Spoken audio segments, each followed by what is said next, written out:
Acie Earl's Iowa career ended with a second-round loss in the 1993 NCAA tournament. The big man's focus then shifted to getting himself ready for the NBA. Adam Rosso takes us back to Acie Earl's crazy spring in the second part of the series following his journey from Moline to the pros.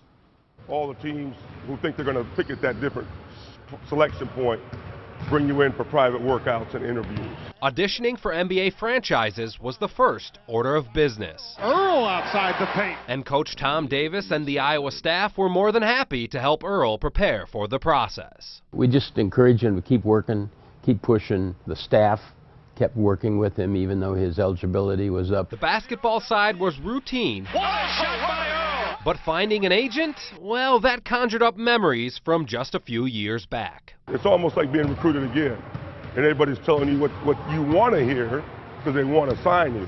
Earl and his dad, Acie Sr., came up with a process to narrow down and select a representative. Then it was time for the whole family to hit the road from Moline to Detroit for draft night. It was just constant excitement, constant chatter, constant speculation as to what team it would be. The lottery picks came and went, but Earl's name was never called.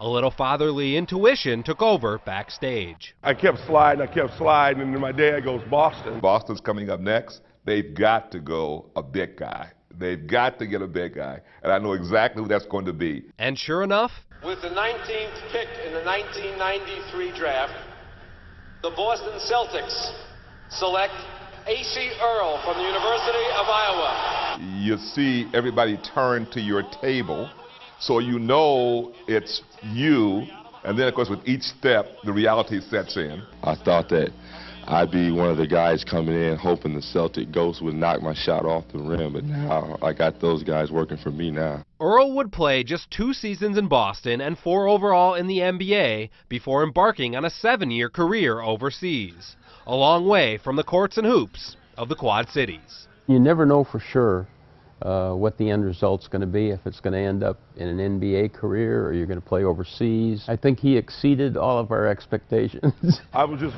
trying to play basketball every day and trying to get enough gas money to drive around and play at Lincoln Park and Stevens Park. If you'd have told me any of this was going to happen, I'd say no way.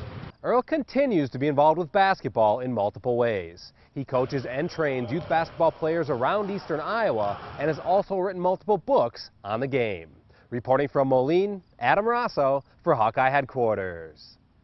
Thank you, Adam. Fabulous report. And at the time of his selection in 1993, Acie Earl was the 7th Hawkeye picked in the first round. He remains one of the most accomplished basketball players to ever play here in the QCA.